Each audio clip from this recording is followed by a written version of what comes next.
coming at you from the top. Oh no, no, he won't stop. Thalmor Radio. Ooh, ooh, ooh. Thalmor Radio. Thalmor Radio.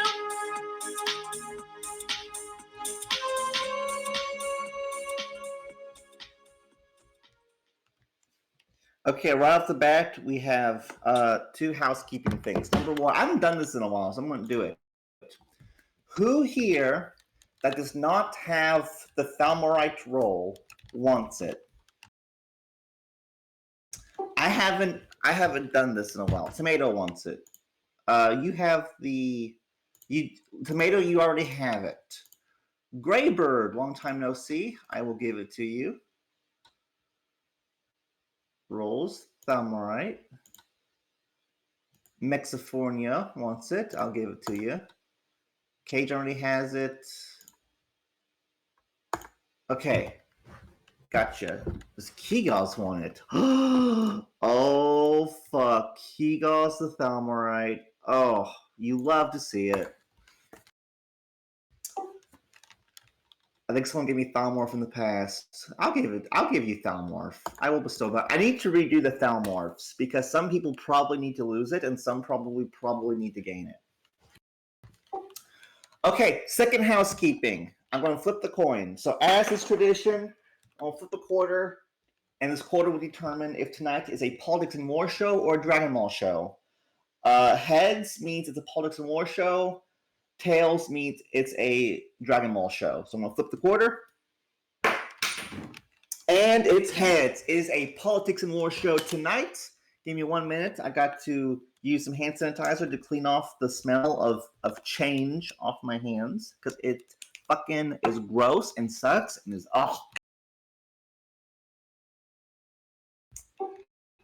Okay. So, right off the bat, going to go roughly in order of stuff I have the least to say to stuff I have the most to say. So starting off the bat, the war between Eclipse and their buddies and Odu has ended. And in the peace terms, there was a 6-month nap. Not cash money. I do not appreciate long naps. Eclipse is my ally, as I am a member of the Knights Templar, and the Knights Templar have a O-level treaty with Eclipse. But I will say that 6-month nap is very much not desirable.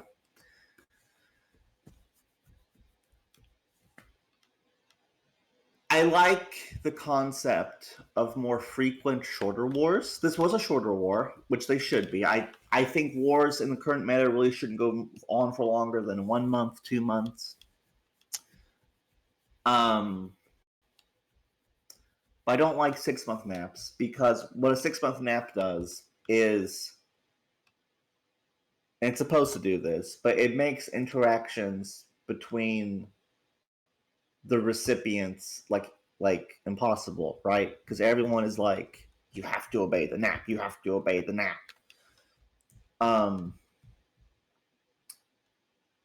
So when it comes to like the other actors in the game and what they want to do, what they want to plan, they have to plan around just this void of potential activity.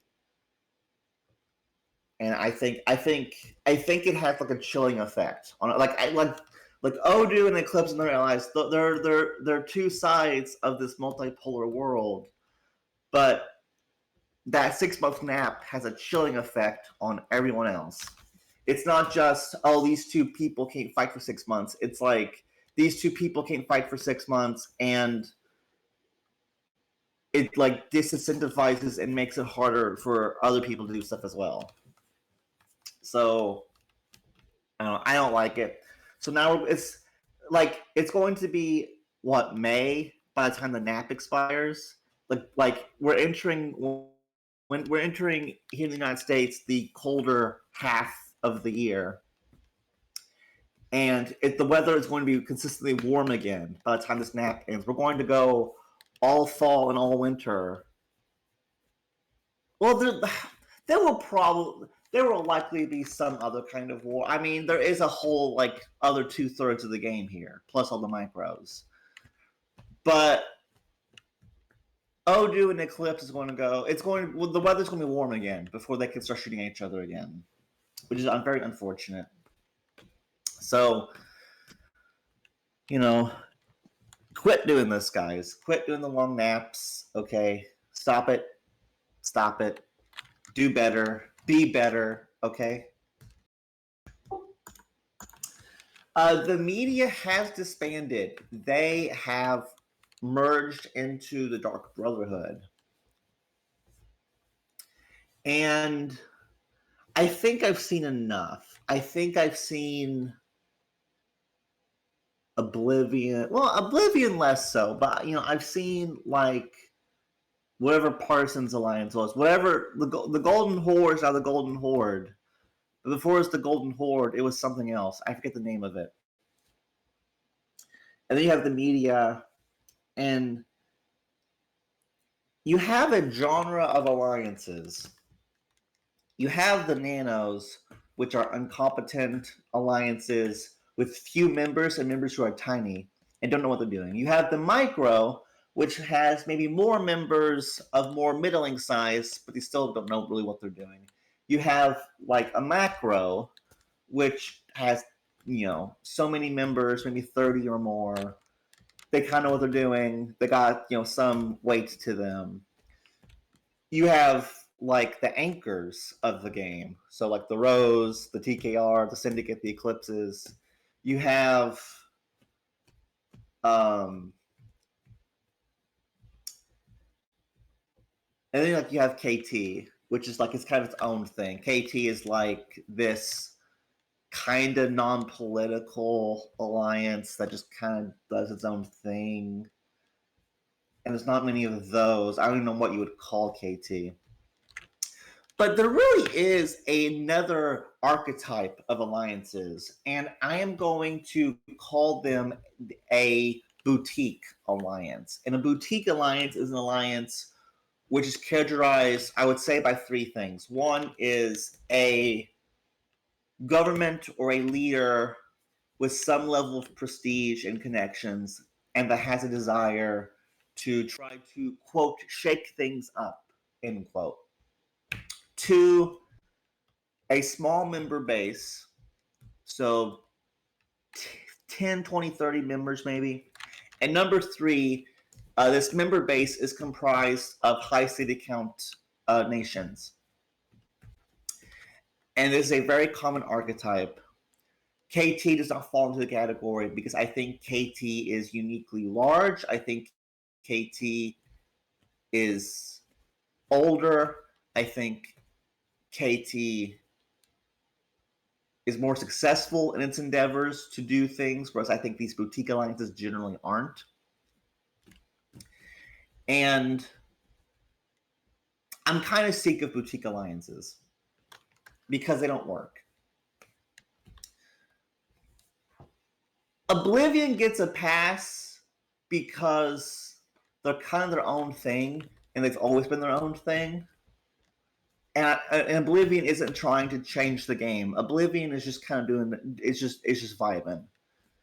I've listed out why I think KT is different, but the Golden Horde. Look, I like Borhan. I like the Golden Horde, but trying to take a step back and try to objectively measure what I am describing as boutique alliances to the history of the game, how something plays out.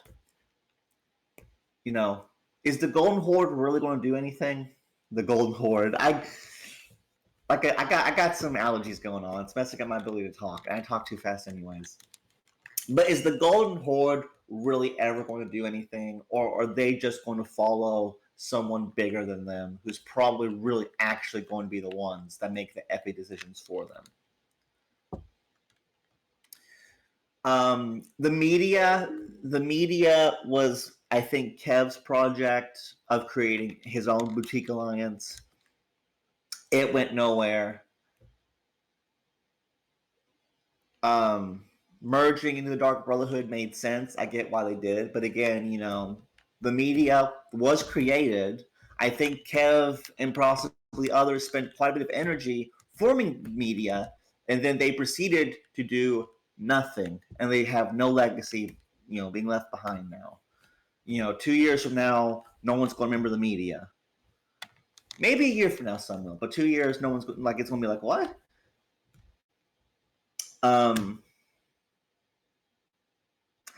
I can't think of other examples off the top of my head, but the Boutique Alliance archetype is something that I think you all probably recognize. And I don't like them because, particularly in a meta where these high city count nations really do matter almost to a man, like splitting up communities to form a do-nothing alliance, I don't think that accomplishes anything.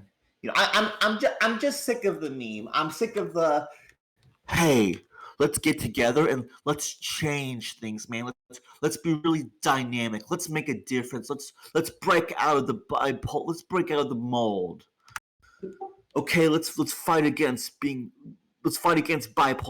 Let's fight against multipolarity. Like, no, you're going to sit there with 15 other guys and do nothing for a year and a half before disbanding. Okay, I've seen it happen several times now. I've seen it happen several times, and it's just a waste. It's just a waste. Don't do it. Okay, don't do it. Don't do it. Not that it's not worth doing, but because it's probably not going to work. So, I don't know. That's kind of how I feel about it. I'm not saying the Golden Horde should disband. Okay, they're fine.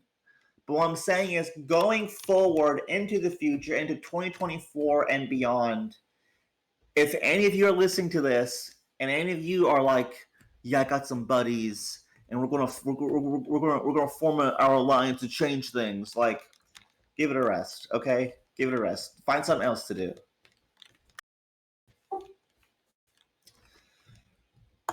Okay, now I want to talk about Alex and game development because I've pondered my orb some about this, and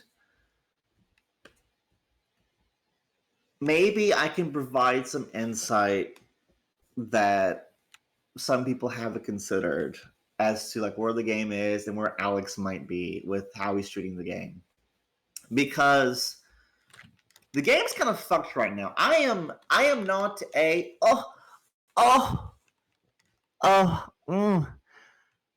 politics and war is dead. Politics and war is dying. It's so over, Orbis Bros. The game is dying. I'm not one of those guys, okay? Whenever people are like, the game is dying, I'm like, bro, shut the fuck up, okay? But, as we are here in November 10th of 2023, I must concede that the game is kind of in a rough spot right now. It seems like new player retention is probably at its worst. It seems like I think the active member base is in a state of decline. I don't think it's in a particularly steep decline, but I think I haven't looked at the chart in a couple months, but I'm going to go out on a limb and say that the number of players that's been active in the past 3 days, consistently over the past several months, is probably the lowest it's been in a while. The game is not at a minimum. The game is not really growing. Alex has admitted in public that revenue is down. On the game development front, Village is gone. Alex did make a charge that he was going to be more active. Not only does that appear to not been the case, it seems like to me Alex has just kind of disappeared for like the past like month. I feel like I haven't seen him anywhere, like talking, like even on the forums. Like I don't know what's going on. So the game, across different dimensions, player base, revenue, like quality of life, like it seems like the game is in a rough state right now. And I am a bit concerned that maybe the game could be the beginning of the end. And let me explain why. Politics and war is a business. We play the game. We play the funny Discord, declare war, destroy infra, build city game, right? But Alex does not have the same mindset towards the game as we do. Because he worked on it, he does all the behind the scenes stuff, and he writes himself checks from the game business accounts. Okay? It is a business.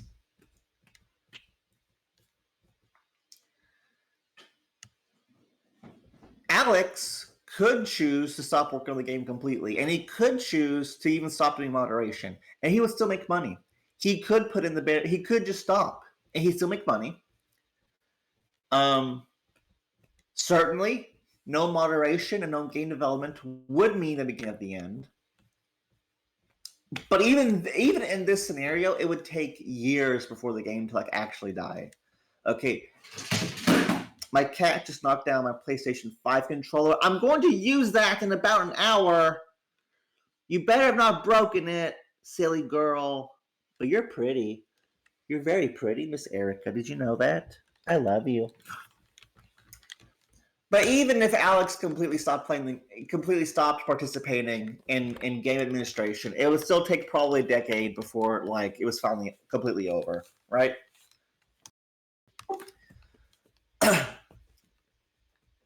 But Alex could be incentivized to do that because revenue is down. You know, he's tried marketing the game. He's tried development. Okay, it's a lot of fucking work. It's a lot of work. Maybe to Alex, because he's already done a lot of marketing stuff, maybe it's not obvious how he gets more members to stay. You know, any type of fix to address retention will be a lot of work. Will be a lot of work, and Alex has other projects besides politics and war. I reckon he has a marketing agency he runs, his own marketing agency, and a full-time job. I could be wrong. I don't know his personal life. I'm just guessing. You know, Alex probably doing just fine. Why should he put in the work? And another element is that, you know, okay, he puts in work to fix retention, to get players to stay, months of hard work, trying to make the game better so people will pay more and stuff. What's his thanks for it? The truth of the and I'm very guilty of this as well, even on this show and even before the show. Alex gets a lot of abuse from the community, including from myself. And I've tried to ease off lately. But we're not really good to Alex.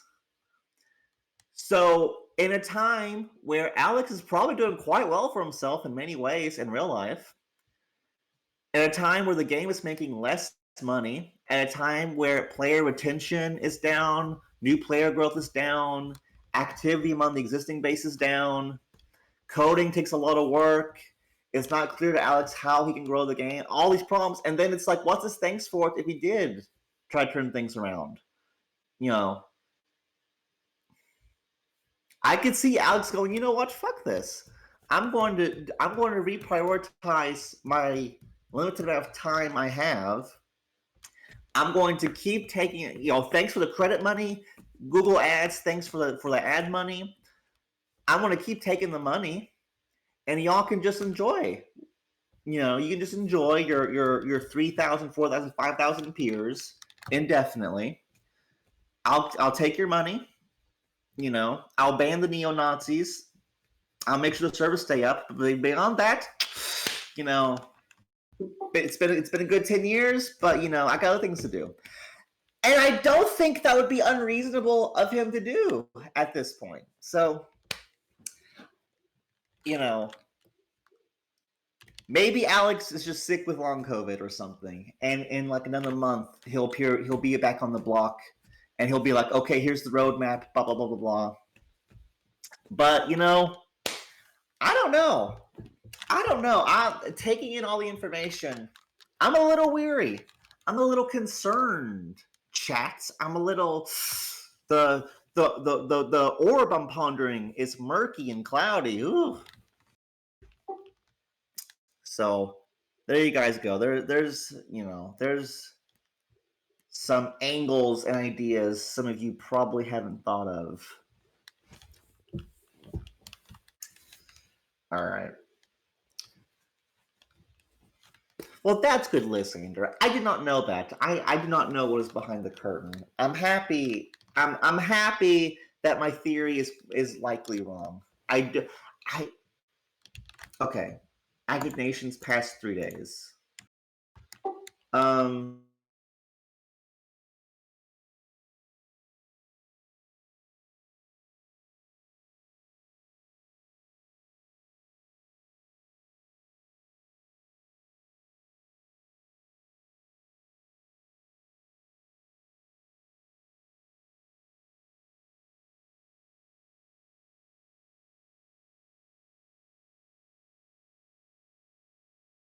800 less players active in the past 3 days. That's not that's actually really bad. Actually, that's actually pretty shitty. Hopefully he can dead air. Okay. Whew, I was about to panic.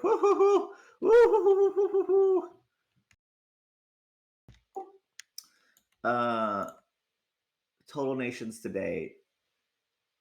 Well, total nations. That's okay. So new players are still joining, so that's good. Well, I don't know. It's actually plateaued lately. Damn. Yeah. So. So the game is. I thank you for that, Gray Bird. It does appear as if.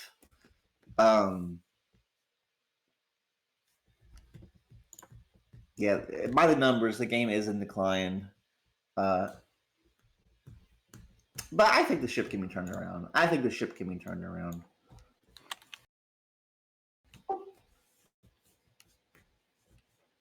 Graybird, have you been unbanned from the game? I read somewhere that you were, but I have no idea.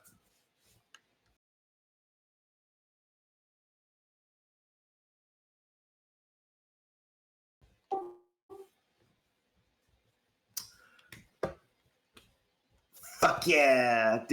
How did you get unbanned? Did you just ask Alex to unban? Did you make a forum thread? How did that happen?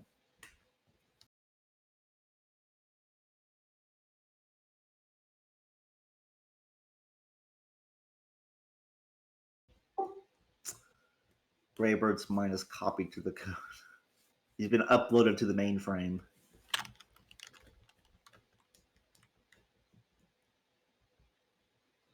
I mean, it's been 2.5 years at this point. Me constantly asking for Bane appeals based.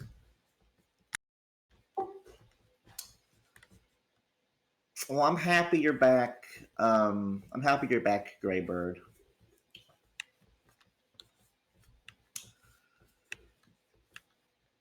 And Lysander, thank you for letting us know that Alex is talking behind the scenes. I actually do like this game. I do like Politics and War. Less for the mechanics of the game, more for just the community. I like the drama. I like interacting with people, joking with people, because the game is competitive. The game is adversarial. Okay, like this game stirs my emotions because it's real. I remember years ago, I was listening to a radio show for this game, and Abyss was on. And Abyss, well, I won't. Abyss has a unique background. I'll say that. And someone asked him, Abyss, considering your unique background, why do you play this game? And Abyss's answer was he plays this game because life is too boring for him. And I didn't quite understand that. But now I do. Now I do understand it. Because the nature of politics and war and its adversarial nature. You have a goal, and that goal is build cities, get infra. Your goal is number go up, but there's a problem with number go up, and that problem is people can just straight up attack you. They can straight up attack you. They can steal your money. They can destroy your things. And because of that, it creates this, and so people band together and they form alliances for protection, and like, but then when you form an alliance for protection, you get 40 people together in a group. Well, someone needs to organize that group, because if the corn shuckers are organized and they have a leader and they have a government and they're organized and they're talking, guess what? That the corn shuckers, they can fuck anyone. So you have the coal burners over here, and the coal burners. There's 100 coal burners, but they're unorganized. They don't have. They don't know what they're doing. Well, Group A can then beat up Group B, and that's like alliance wars. So that incentivizes other alliances to also organize and find like the best practices, and like rivalries will form, and people will get jealous and mad, and like then like banks will form, and like you have. This game is so fascinating. Just the sociology of it.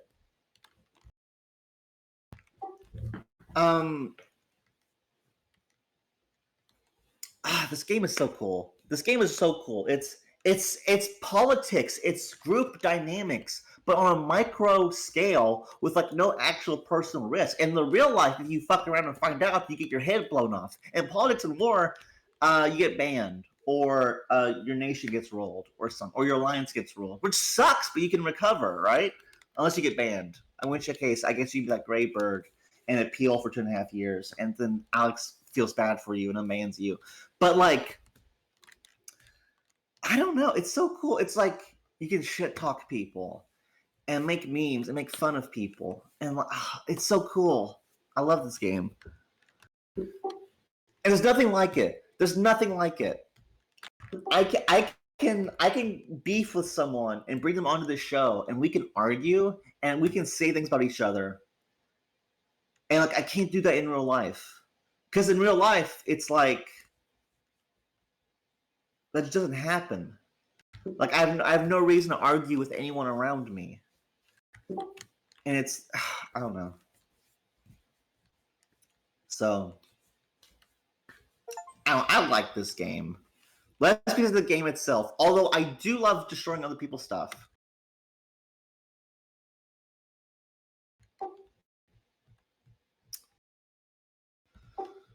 All right, so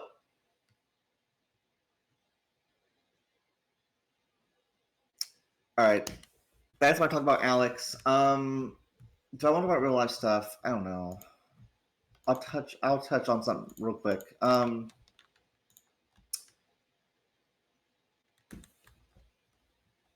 So do I want to? I don't know. Okay. Well, I was going to do a poll for who wants to talk about my real life stuff, but the reality is that if you guys don't want to hear it, you can just leave. So, but before you leave, don't leave just yet. I'm going to ask one more time. Who wants Thalmorite that does not have it? I'm going to start handing out Thalmorite again, because I haven't in like 2 years now. Zig, when was the last time you remember me asking people if they want Thalmorite or not? Because it's been a long time. I just stopped recruiting. I stopped growing the Thalmoria army. And I think that's hurt audience numbers.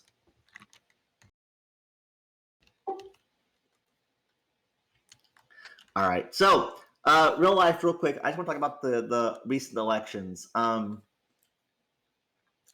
Kentucky had its gubernatorial election. I voted. And it's just so weird what happens with Kentucky, because Kentucky goes very red for presidential elections. Like, I remember distinctly, I don't remember 2012, but I do remember in 2016 and 2020 when the first national polls closed at 7, Kentucky immediately got called for Trump both times. I think it also happened in 2012 with Romney, but I was too busy playing Halo 4 to closely pay attention to that election when it happened. I went back and during the 2012 election, I went back and forth between going to the living room and watching the results with my family and playing Halo 4. It was fun.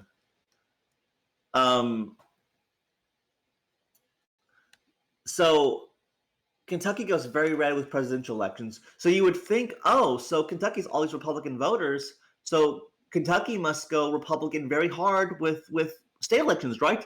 Fuck no! Holy shit!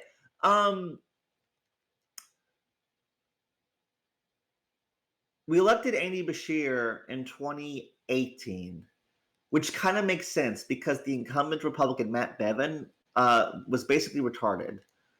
So he talked himself out of a job. Even then, Beshear only won by like 5,000 votes or something. In an election with like 1.4 million people voting, Bevin only won, or Beshear only won by like so many thousands of votes. It was a very close race. And so, but okay, he's the incumbent now. It's time to vote him out. Okay, it's time for the Kentucky GOP to take the state office back.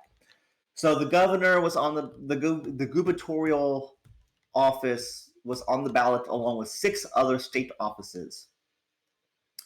I voted straight Republican because I'm a partisan hack. Okay, big shocker, I know. Beshear won again, which is okay. Democracy moment, fine. But somehow, hold on, actually I need to look this up. I need the numbers. 2023 Kentucky gubernatorial election. How hard did he win? Beshear won by about 70,000 votes. But somehow, and I really don't get this, somehow the Republican candidate won in 5 of the other offices. So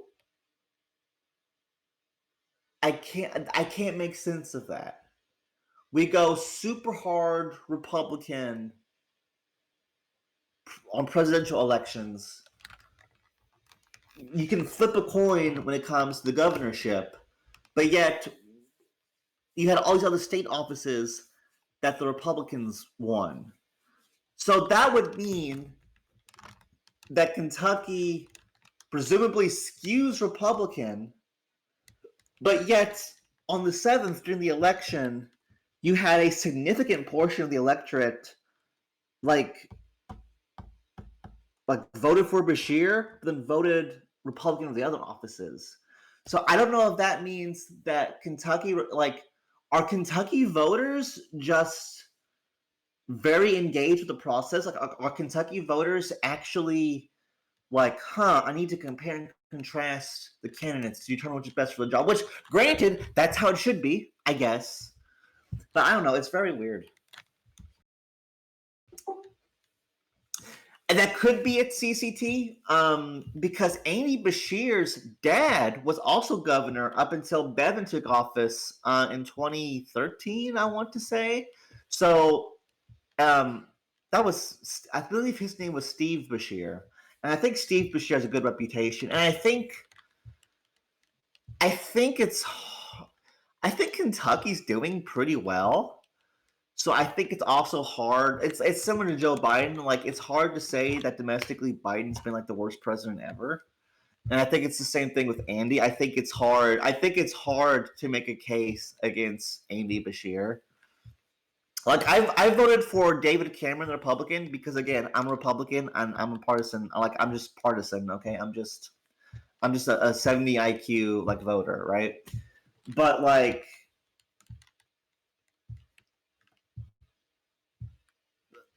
if you try to make a case against Beshear, I think that is hard. But oh well.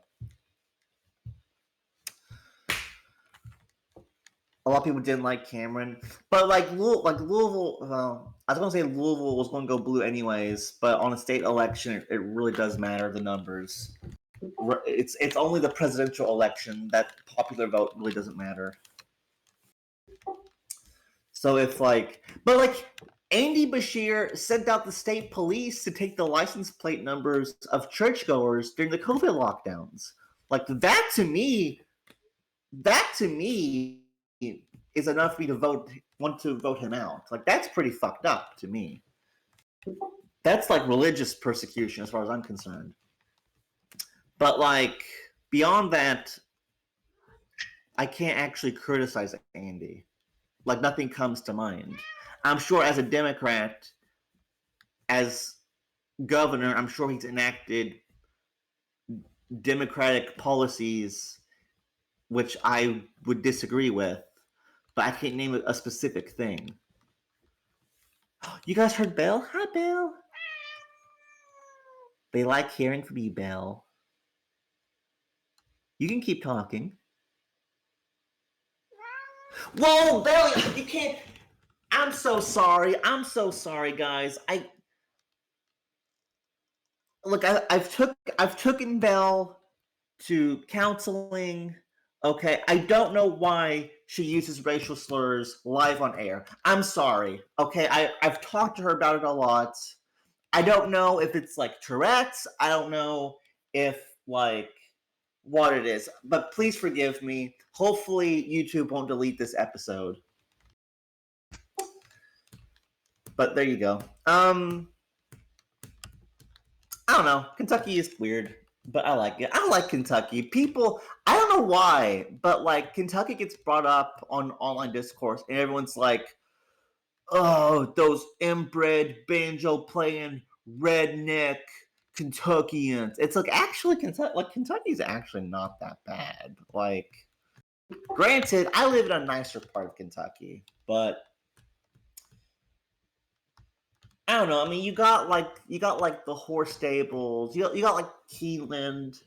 You got like Churchill Downs. Like you got the nice parts of Kentucky. Then you have like Eastern Kentucky, which I'm sure is like kind of yikes. But oh well. I actually like Kentucky. I'm pretty cynical when it comes to politics and culture, I guess. But when it comes to Kentucky, I'm pretty happy here. Actually, I might move to Nashville.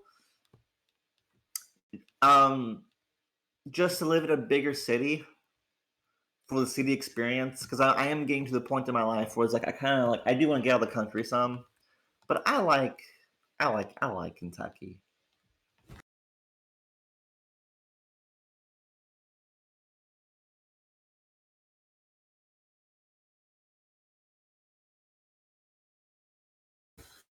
The furthest north I plan on going is to Lexington. I might move to Lexington.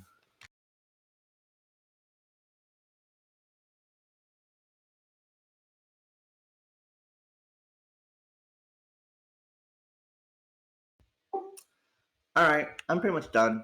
I gotta take some Robitussin, and I need to play. I need to go back to playing. I need to go back to playing Like a Dragon Gaiden, the man who erased his name, which is the long, which like I don't know why Japanese media loves these super long names. Pretty cringe, but it is what it is. All right, done 42. I'm pretty much done. Hi, Belle. That's much better. That's much better. Any parting words, Miss Bell? She's walking away. Well, all right. Can we see cat pics? Yeah, sure. I'll take a picture.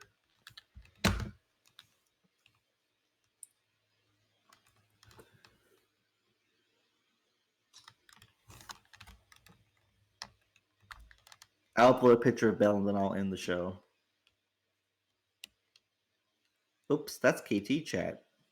I'm not uploading it there. I'm uploading it here.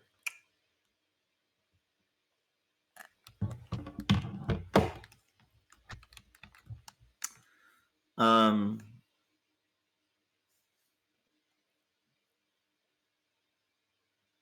Did it upload? There we go. There's Miss Bell. That's the one with the potty mouth. I'm trying to train her to do better, to be better. I think it's working. She's a very nice cat. She's a sweetheart. She's also a little killer. I let her. Well, it took me.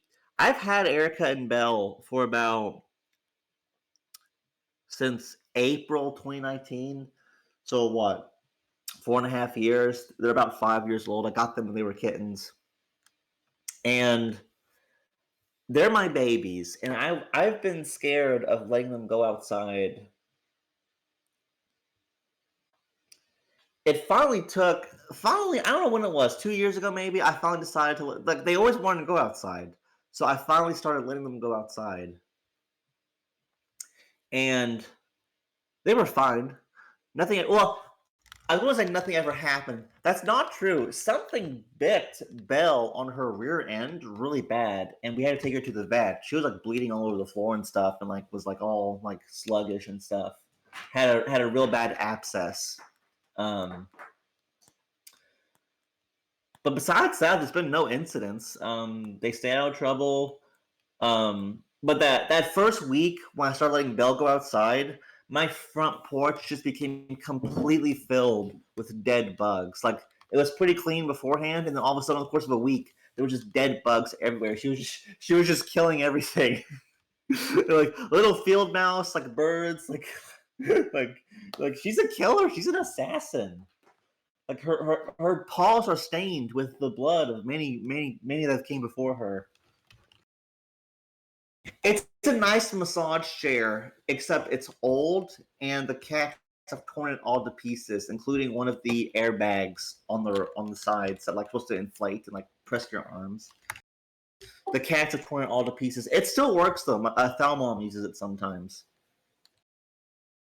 All right, I'm done with the show. We're over. It's over. It's Jover. Okay. Um. Oh, it's good. It's good. I like it. I want to get a new one though because it's covered. It's covered in cat hair. It's covered in scratch marks. You know, we've had it for I think maybe 8 years now. It needs to be put out the pasture. Um.